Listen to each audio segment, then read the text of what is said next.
The sound of a rifle shot echoed through the empty homestead as Tabitha Sullivan stood frozen, watching the last of her husband's killers ride away into the dusty horizon of 1878 Wyoming territory. 3 days after burying Andrew, she now faced the brutal reality that the bank was foreclosing on their small ranch. The home they had built together over 5 years of marriage was slipping through her fingers like the dry prairie sand. "Madam, I'm sorry, but without the mortgage payment, there's nothing I can do," the bank manager had told her that morning, his eyes avoiding hers as he shuffled papers on his desk. "You have 1 week to vacate the property." At 26, Tabitha found herself completely alone. The drought had already claimed their crops, and Andrew's death had claimed her heart. With trembling hands, she packed what little she could carry in a single trunk: her wedding photograph, Andrew's pocket watch, and the few dresses she owned. The weight of grief and uncertainty pressed upon her shoulders as she took one last look at the small cabin that had been her home, her sanctuary, her dream. The journey into the town of Whispering Pines was arduous. Tabitha had managed to secure a ride on the back of a merchant's wagon, her trunk bouncing precariously with every rut in the road. The dust clung to her black morning dress, coating her with a layer of grime that seemed to penetrate her very soul. "I can take you as far as the general store, madam," the merchant said, his voice gruff but kind. "From there you'll have to make your own way." Tabitha nodded, unable to trust her voice. What way was there to make? She had no family, no friends close enough to impose upon, and precious little money. The town loomed before her, not as a haven but as an indifferent witness to her desperation. The general store's porch creaked beneath her boots as she stepped down from the wagon. The merchant tipped his hat and drove on, leaving her standing alone with her trunk at her feet. People passed by, some nodding politely, others averting their eyes from her widow's black. "Miss Sullivan," a voice called from behind her. Tabitha turned to see Mrs. Peterson, the postmaster's wife, hurrying toward her with an envelope in hand. "I've been holding this for you," she said, handing over the letter. "It came just yesterday." With fingers that refused to be steady, Tabitha opened the envelope. Inside was a notice from the county sheriff. Andrew had apparently filed a mining claim before his death. A small parcel of land near Broken Ridge, about 15 miles north of town. It wasn't much, just a stake in the ground and some paperwork, but it was something, perhaps the last gift her husband had left her. "Thank you," Tabitha whispered, clutching the paper to her chest. "Do you have somewhere to stay, dear?" Mrs. Peterson asked, her lined face creasing with concern. Tabitha shook her head. "I was hoping to find work in town, perhaps as a seamstress or a cook." Mrs. Peterson's expression fell. "Times are hard, Miss Sullivan. The railroad's delays have hit us all, but the boarding house might take you in for a night or two if you can pay." The meager coins in Tabitha's purse wouldn't last more than those 2 nights, and they both knew it. With a grateful nod, she picked up her trunk and made her way toward the boarding house, her shoulders square despite the weight she carried. The Whispering Pines boarding house was a 2-story building with peeling paint and a sign that swung crookedly in the afternoon breeze. Inside, the proprietress, a stern-faced woman named Mrs. Hargrove, looked Tabitha up and down with calculating eyes. "Rooms 50 cents a night, meals extra. No men allowed upstairs, and I don't hold with noise after 9, she declared. Tabitha counted out the coins carefully. "I'll take 2 nights, please." "Looking for work, are you?" Mrs. Hargrove asked, sliding a key across the counter. "Yes, madam. Good luck with that." Last 3 girls who came through looking for honest work ended up at Daisy's place across town. The implication was clear, and Tabitha felt her cheeks flush. Room 4, top of the stairs. The room was sparse: a narrow bed with a thin mattress, a washstand with a cracked basin, and a small window that looked out onto the alley behind the building. Tabitha sat on the edge of the bed, the paper from the sheriff clutched in her hand. Broken Ridge. She had no idea how to find it, let alone what to do with a mining claim if she got there. Sleep came in fitful bursts that night, haunted by dreams of Andrew and the life they'd lost. Morning brought no comfort, only the harsh reality of her situation. After a simple breakfast she could barely afford, Tabitha set out to find work. By midday, She had been turned away from the dressmaker's shop, the restaurant, and even the laundry. No work to be had, they all said. Though their eyes told a different story, a widow was bad luck, and nobody wanted that shadow crossing their threshold. Exhausted and disheartened, Tabitha found herself sitting on a bench outside the livery stable, watching as a tall man with broad shoulders led a magnificent chestnut horse into the yard. There was something striking about him, the confident way he moved, the quiet authority in his gestures as he instructed a young stable boy. "That there's Vaughn Blackett," a voice said beside her. Tabitha turned to find an elderly man settling onto the bench, his gnarled hands resting on a walking stick. "Owns the biggest spread north of here, the Double B, good man, fair employer, not like some. Does he come to town often?" Tabitha asked, her eyes following the rancher as he checked the horse's hooves with careful hands. "Once a month or so for supplies. Keeps to himself mostly since his brother died in the war. Some say he's looking for a foreman, but that's just talk." The old man squinted at her. "You're the Sullivan widow, ain't you?" Tabitha nodded, her throat tight. "Shame about your husband. Good man. Heard he had a claim up Broken Ridge way."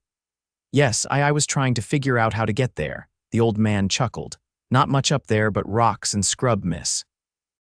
Though I heard tell there's been some color found in the streams. Gold, that is." Tabitha's heart quickened. If there was gold, perhaps there was hope after all. "Do you know how I might get there?" "Stage don't go that way. You'd need a horse or a guide." The old man nodded toward the rancher. "Blackett's place sits at the foot of Broken Ridge. He'd know the way better than most." Before Tabitha could respond, the livery doors opened, and a group of rough-looking men spilled out into the yard, their laughter too loud, their movements too sharp. At their center was a man with a red beard and cold eyes that swept over Tabitha with unsettling interest. "Well now, what have we here?" the red-bearded man said, stepping closer. "You must be Sullivan's widow. Heard you lost your place." Tabitha stood, clutching her handbag tightly. "Excuse me," she said, attempting to step around the men. The red-bearded man blocked her path. "Name's Tucker. I'd be willing to make you an offer on that mining claim of yours, save you the trouble of heading up there yourself." "I'm not selling," Tabitha replied, her voice steadier than she felt. Tucker's smile didn't reach his eyes. "Might want to reconsider, madam. Broken Ridge ain't no place for a woman alone. Dangerous country. All sorts of accidents can happen." The threat hung in the air, clear as day. Tabitha felt a chill run down her spine despite the afternoon heat. "The lady said she's not selling." A deep voice interrupted. Vaughn Blackett had appeared beside them, his presence commanding immediate attention. He stood at least 6 feet tall, with dark hair that curled slightly at the collar of his shirt and eyes the color of a summer storm. Tucker's smile faltered. "This ain't your business, Blackett. I'm making it my business." Vaughn's voice remained even, but there was steel beneath the calm. "Move along now." For a moment, Tucker seemed poised to argue, but something in Vaughn's steady gaze made him reconsider. With a muttered curse, he gestured to his companions, and they moved down the street toward the saloon. "Thank you," Tabitha said when they had gone, her heart still racing. Vaughn tipped his hat. Tucker's trouble has been since he came to these parts, best to steer clear. His eyes, gray and assessing, took in her widow's weeds and the exhaustion etched on her face. "You're Andrew Sullivan's wife."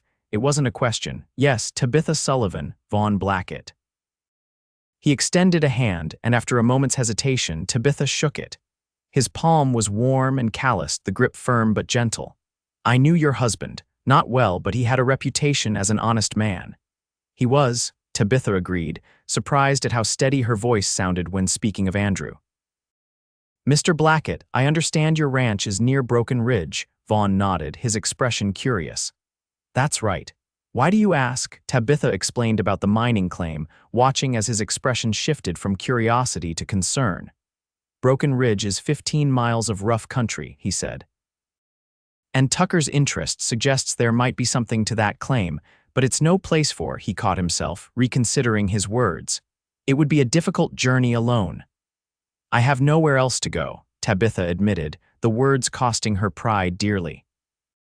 "The bank has taken our home, and there's no work to be had in town." Vaughn studied her for a long moment, his gaze thoughtful. My ranch hands are bringing a herd in tomorrow. I'll be heading back afterward. I could take you as far as the Double B. From there, I could have one of my men guide you to your claim. Hope, fragile and tentative, flickered in Tabitha's chest. I couldn't impose, it's no imposition. I'd be heading that way regardless. He glanced at the sky, assessing the hour. Meet me here tomorrow at noon. Bring only what you can carry on horseback. Before Tabitha could properly thank him, Vaughn tipped his hat again and strode toward the general store, his long legs covering the distance with easy grace.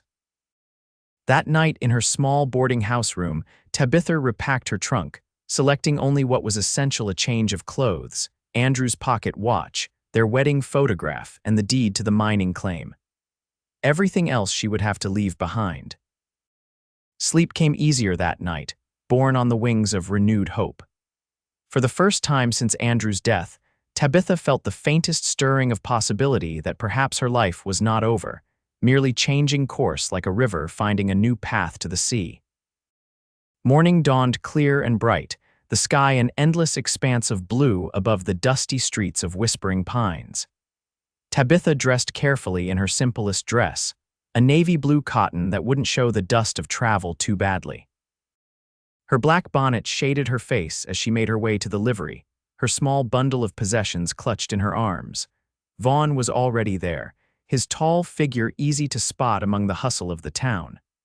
Beside him stood 2 horses, his chestnut stallion and a gentle-looking bay mare.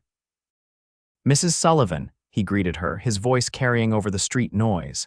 "This is Daisy. She's even tempered and sure-footed. She'll carry you safely."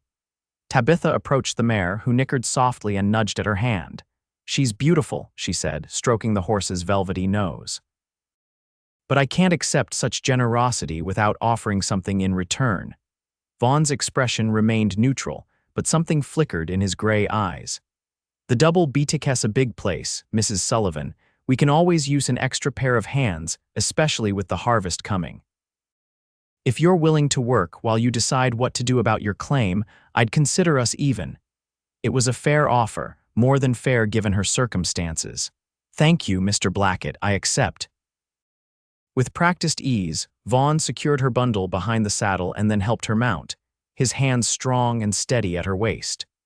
The brief contact sent an unexpected warmth through her, and Tabitha quickly attributed it to simple gratitude and the excitement of the journey ahead. They rode out of town as the church bell struck noon, the sounds of Whispering Pines fading behind them as they headed north. The landscape opened before them, rolling prairie giving way to rugged foothills, the distant mountains rising blue and hazy on the horizon. "That's Broken Ridge," Vaughn said, pointing to a jagged line of cliffs to the northeast. "Your claim is somewhere along that western slope, if I understand correctly." Tabitha nodded, her eyes following his gesture. From this distance, the ridge looked imposing, almost forbidding. "Have you been there?" "A few times. There's good grazing in the valleys, and some of my cattle wander that way during the summer months." He glanced at her, his expression softening slightly. "It's beautiful country, but harsh. What do you plan to do with the claim?" It was a question Tabitha had asked herself repeatedly since receiving the notice. "I'm not entirely sure," she admitted. "I suppose I'll need to see it first, understand what Andrew saw in it." Vaughn nodded, seeming to appreciate her honesty. "That's sensible.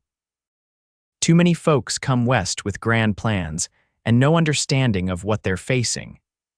They rode in comfortable silence for a while, the rhythm of the horses' hooves a soothing counterpoint to the whisper of the wind through the tall grass. Tabitha found herself studying her companion surreptitiously, the strong line of his jaw, the way his hands held the reins with casual competence, the breadth of his shoulders beneath his worn leather vest. "May I ask how long you've had your ranch?" she asked, breaking the silence. "Going on 15 years now," Vaughn replied. "My father started it before the war, and my brother and I took over after he passed. When Thomas died at Shiloh, it fell to me alone." The quiet grief in his voice resonated with Tabitha's own loss. "I'm sorry about your brother." Vaughn acknowledged her sympathy with a slight nod. "It was a long time ago. The ranch keeps me busy enough not to dwell on it." He looked at her directly, his gaze steady. "And you, how long were you and Andrew married?" 5 years, Tabitha replied, her throat tightening. We came west from Missouri right after our wedding. Andrew had dreams of building something of our own, away from his family's farm.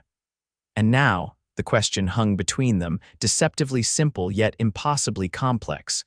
What were her dreams now? What future could she envision without Andrew beside her? Now I suppose I'm building something new, she finally said. I'm just not sure what it is yet. Vaughn's expression warmed, the hint of a smile touching his lips. That's as good an answer as any in this country. The West has a way of reshaping a person's plans. They stopped to rest the horses near a small creek around mid-afternoon. Vaughn unpacked a simple lunch of bread, cheese, and dried apples, which they shared sitting on a sun-warmed rock beside the bubbling water. How much farther to your ranch? Tabitha asked, watching as Daisy drank from the creek. We should be there by sunset, Vaughn replied. It's not what you might expect, no grand house or fancy furnishings, just a solid place built to withstand the winters and the winds. That sounds perfect, Tabitha said and meant it. After the uncertainty of the past days, the promise of solid walls and a safe haven was all she could ask for.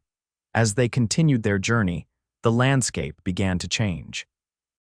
The open prairie gave way to scattered stands of pine and aspen, and the terrain grew more varied, gentle slopes rising to meet the foothills of the distant mountains. Here and there, cattle grazed in small groups, the Double B brand visible on their flanks. Your land is beautiful, Tabitha remarked as they crested a rise and the valley spread before them. It has its moments, Vaughn agreed, but there was unmistakable pride in his voice. There it is, the Double B. In the valley below, a collection of buildings formed a rough horseshoe around a central yard. The main house was a substantial log structure with a wide porch and a stone chimney. Nearby stood a barn, a bunkhouse, and several smaller outbuildings. Corrals and fenced pastures surrounded the compound, and in the distance, a small herd of horses grazed peacefully. As they approached, a dog began to bark, alerting the ranch to their arrival. An older man emerged from the barn, wiping his hands on a rag as he walked toward them. That's Elijah, Vaughn explained. He's been with the ranch since my father's time. Foreman, cook, and resident philosopher all rolled into one. Elijah's weathered face broke into a smile as they rode into the yard. Didn't expect you back so soon, boss, he called, then his eyes fell on Tabitha. And with company, no less. Vaughn dismounted smoothly and moved to help Tabitha down. His hands at her waist were firm and sure, and for a brief moment as her feet touched the ground, they stood close enough that she could feel the warmth radiating from him. Elijah, this is Mrs. Tabitha Sullivan, Vaughn said, stepping back. She'll be staying with us for a time. Mrs. Sullivan, this is Elijah Cooper, the man who keeps the Double B running while I pretend to be in charge. Elijah chuckled and tipped his hat to Tabitha. Madam, a pleasure to have you here. Mrs. Sullivan's husband had a claim near Broken Ridge, Vaughn continued. She's come to assess it. Understanding dawned in Elijah's eyes. Andrew Sullivan's widow, I heard about your trouble, madam. Mighty sorry for your loss. Thank you, Tabitha said simply, touched by the genuine sympathy in the older man's voice. Mrs. Sullivan will be helping around the ranch while she decides what to do about the claim, Vaughn explained. Could you show her to the guest room in the main house? I need to check on that new bull before dark. With that, he led his horse toward the barn, leaving Tabitha with Elijah, who picked up her bundle and gestured toward the main house. Don't mind the boss, Elijah said as they walked. He's not much for long goodbyes or hellos either. Come on, I'll show you where you'll be staying. The interior of the ranch house was surprisingly comfortable. Simple, functional furniture filled the main room, with a large stone fireplace dominating one wall. A corridor led to several rooms at the back, and it was to one of these that Elijah guided her. It ain't fancy, he said, opening a door to reveal a modest bedroom with a narrow bed, a chest of drawers, and a small window overlooking the yard. But it's clean and the roof don't leak. It's perfect, Tabitha assured him, setting her bonnet on the bed. Thank you, Mr. Cooper. Just Elijah, madam. We don't stand on ceremony much out here.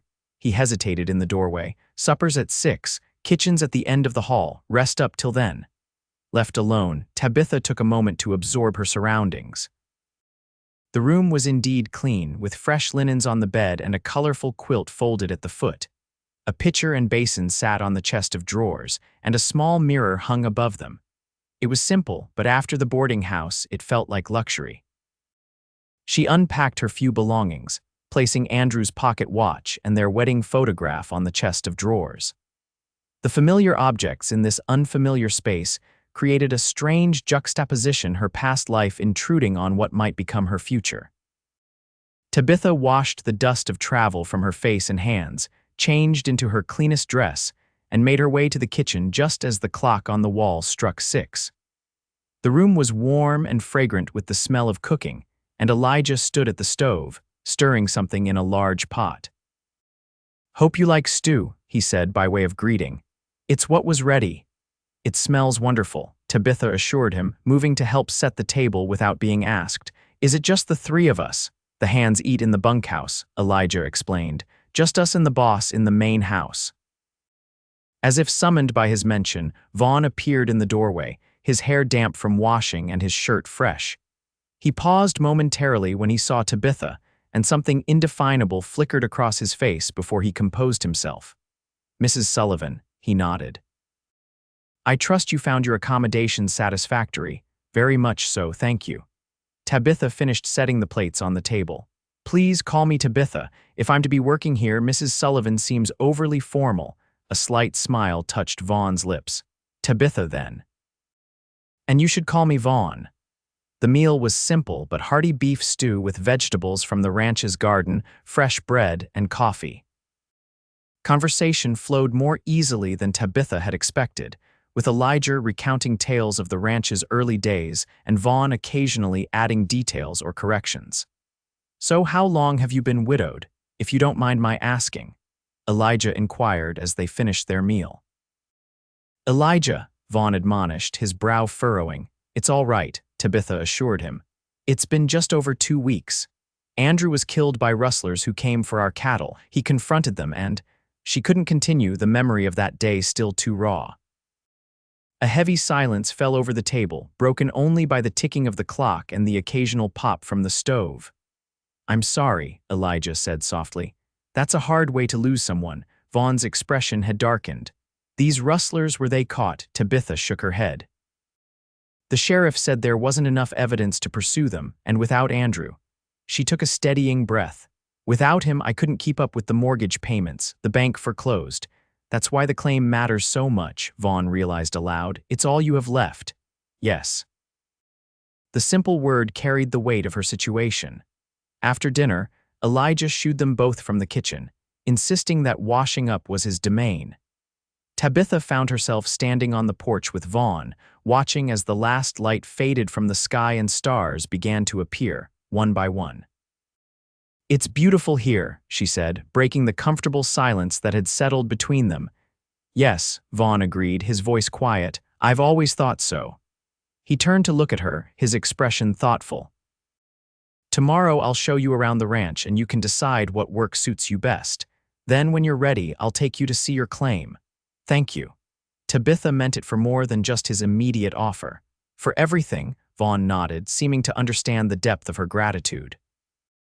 "Get some rest, Tabitha. Tomorrow's soon enough to worry about what comes next." That night, lying in the unfamiliar bed, Tabitha found herself thinking not of Andrew or the life she had lost, but of Vaughn Blackett, his quiet strength, the kindness that seemed to come so naturally to him, the way his eyes crinkled slightly at the corners when he smiled.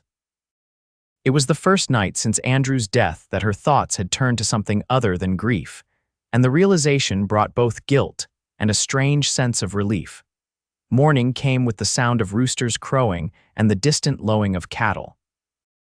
Tabitha dressed quickly in her simplest dress, braided her hair, and made her way to the kitchen, where she found Elijah already at work preparing breakfast. "Morning, Mrs. Sullivan," he greeted her. "Coffee's hot if you want some." "Thank you," Tabitha said, pouring herself a cup.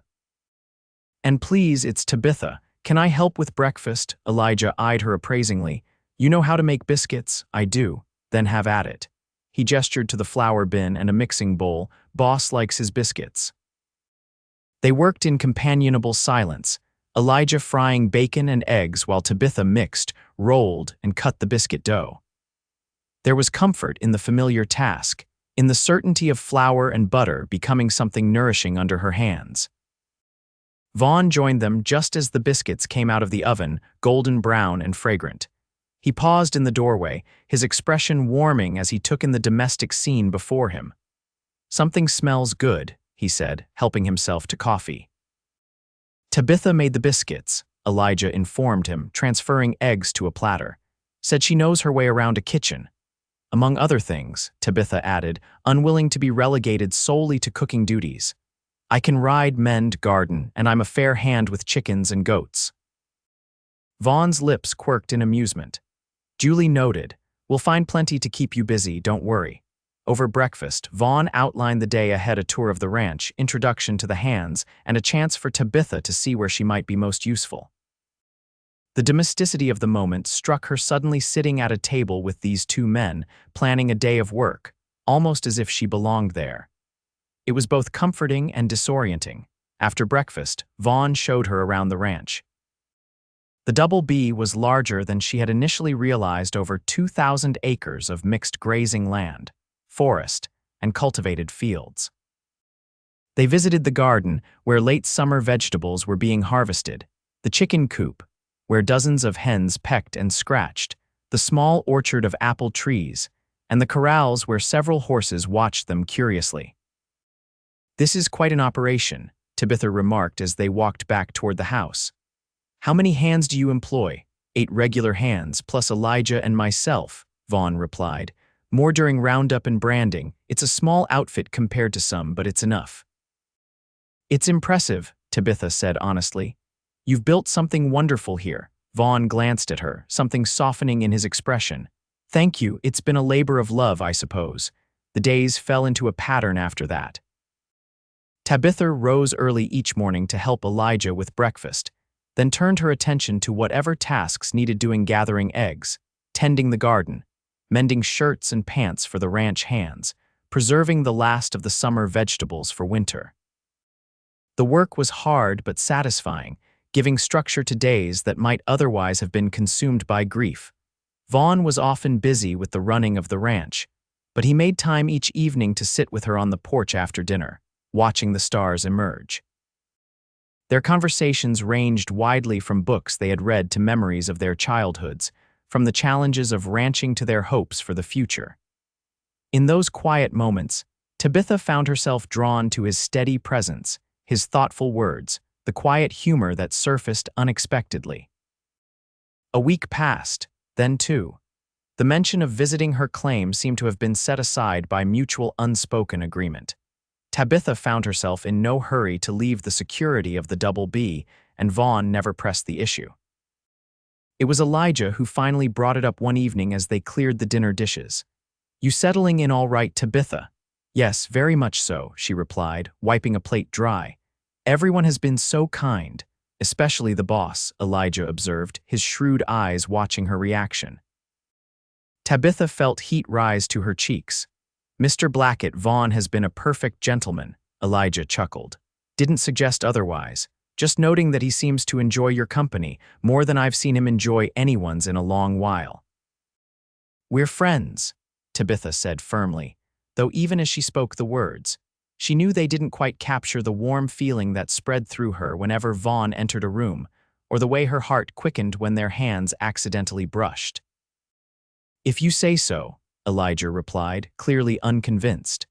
"But friends or not, you might want to think about that claim of yours before too much more time passes. Tucker's been asking around town about it, according to what I heard from the feed store clerk yesterday." Tabitha's hands stilled on the dish she was drying. "Tucker, the man from town, the very same. Mean piece of work, that one. If he's interested in your claim, there might be something to it worth knowing about." That night, when Vaughn joined her on the porch, Tabitha broached the subject that had been lurking at the edges of their conversations for weeks. "Elijah mentioned that Tucker has been asking about my claim," she said, watching Vaughn's profile in the fading light. His jaw tightened almost imperceptibly. "Has he? That's concerning." Why would he be interested in a small claim at Broken Ridge? Vaughn was silent for a moment, considering his words carefully. There have been rumors of gold finds in that area. Nothing substantial, but enough to draw attention. If your claim is where I think it is, it might control access to one of the better streams coming down from the ridge. Tabitha absorbed this information. Then perhaps I should see it, finally decide what to do with it. Perhaps, Vaughn agreed, but there was a reluctance in his voice that hadn't been there before. He turned to face her directly. Tabitha, you should know that whatever you decide about the claim, you have a place here if you want it. The sincerity in his eyes made her breath catch. As your employee, if that's what you want. His voice had softened, or as something else entirely. The moment stretched between them, fraught with possibility. Tabitha found herself leaning slightly toward him, drawn by the warmth in his gray eyes, the gentle strength of his presence. I don't know what I want yet, she admitted. Except that I'm not ready to leave the Double B, or you. Vaughn's hand found hers in the gathering darkness, his fingers warm and strong as they entwined with her own. Then don't. The next day dawned clear and bright, perfect for the ride to Broken Ridge. Despite their conversation the previous evening, Tabitha had insisted on seeing her claim, and Vaughn had agreed to take her. They set out after breakfast, riding at an easy pace through the beautiful autumn landscape. Your claim should be about 2 hours' ride from here, Vaughn explained as they followed a narrow trail that wound through stands of aspen, their leaves golden in the morning light. There's a creek that comes down from the ridge, and if I've understood the description correctly, your land includes part of it. They rode in companionable silence for much of the journey, stopping occasionally to rest the horses or to admire particularly beautiful views. As they climbed higher into the foothills, the air grew cooler and the scent of pine stronger. It's so peaceful here, Tabitha remarked as they paused at a high point overlooking a sweeping valley. I can see why Andrew was drawn to it. Vaughn nodded, his eyes scanning the horizon.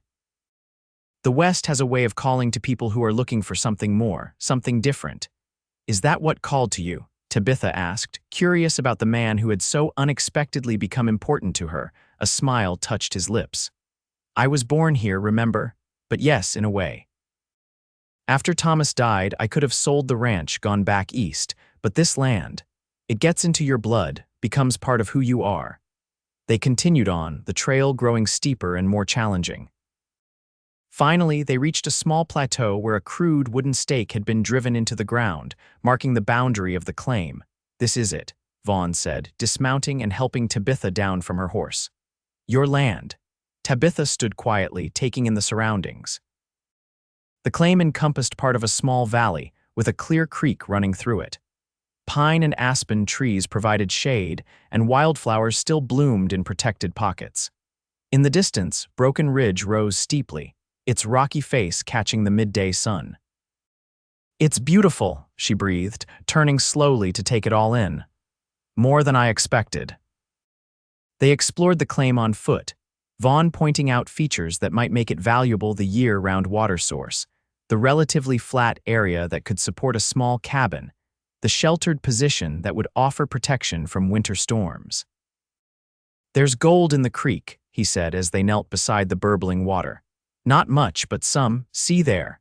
He pointed to tiny flecks gleaming in the sandy bottom. Tabitha dipped her fingers into the cool water, watching as it flowed around her hand. Andrew must have seen the potential here. He had a good eye, Vaughn agreed. This land could support a small homestead, maybe even a profitable one with work and time. They sat on a fallen log near the creek, sharing the lunch Elijah had packed for them. The sun was warm on their faces, the sound of the water and the whisper of the wind in the trees creating a peaceful backdrop to their conversation. So what do you think? Vaughn asked finally. About the claim. Tabitha considered the question carefully. It's wonderful land. I can see why Tucker might want it, but she hesitated, searching for the right words. It doesn't feel like home, not the way I thought it might, not the way the Double B does. Vaughn's expression remained neutral, but his eyes betrayed a flicker of something hope, perhaps. You've become a valuable part of the ranch, Tabitha. Everyone can see it. Just valuable. The question slipped out before she could reconsider it. Vaughn set aside his plate and turned to face her fully. No, he said simply, not just valuable, essential, I think, at least to me. The confession hung in the air between them, honest and unadorned. Tabitha felt her heart quicken, the feelings she'd been carefully containing for weeks threatening to overflow. I never expected to find anything like this when I came west, she said softly.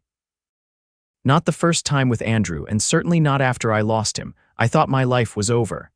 And now, Vaughn's voice was equally soft, his eyes never leaving her face. Now I think perhaps it's just beginning. Tabitha reached out, her fingers gently touching his hand. If that's something you might want too. In answer, Vaughn closed the distance between them, his lips meeting hers in a kiss that was tender and questioning at first, then deepening as she responded. His hand cradled her face, his touch reverent, as if she were something precious and rare. When they finally broke apart, both slightly breathless, Vaughn rested his forehead against hers. I've wanted to do that for weeks, he admitted. Tabitha laughed softly. Elijah will be insufferably smug. He's been dropping hints for days. Elijah sees more than he lets on, Vaughn agreed with a chuckle. But Tabitha, I need you to be sure. Your grief for Andrew is still fresh, and I would never want to. She silenced him with another kiss, brief but certain. Andrew will always be part of my past, and I'll always honor his memory. But you're my present, and perhaps my future if you want to be. I do, Vaughn said simply. Very much.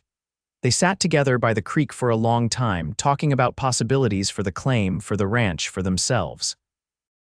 In the end, they decided that Tabitha would keep the claim but lease the mining rights, providing her with income of her own while preventing Tucker from gaining control of the land.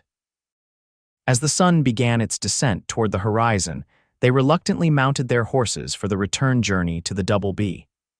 The ride back was filled with shared glances and soft conversations, plans tentatively forming for a shared future neither had anticipated, but both now embraced. When they rode into the ranch yard at dusk, Elijah was waiting on the porch, his expression shifting from concern to knowing amusement as he took in their clasped hands and bright eyes.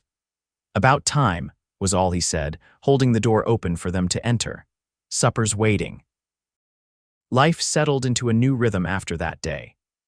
Tabitha continued to work alongside Elijah and the ranch hands, but now there were shared glances with Vaughn across rooms, stolen kisses in quiet moments, and long evenings spent planning their future together. The lease on her mining claim was signed, providing a steady income that Tabitha insisted on contributing to the ranch's operations. Winter arrived with its blanket of snow and long evenings by the fire. Christmas was celebrated with a simplicity that nonetheless felt rich with joy and possibility.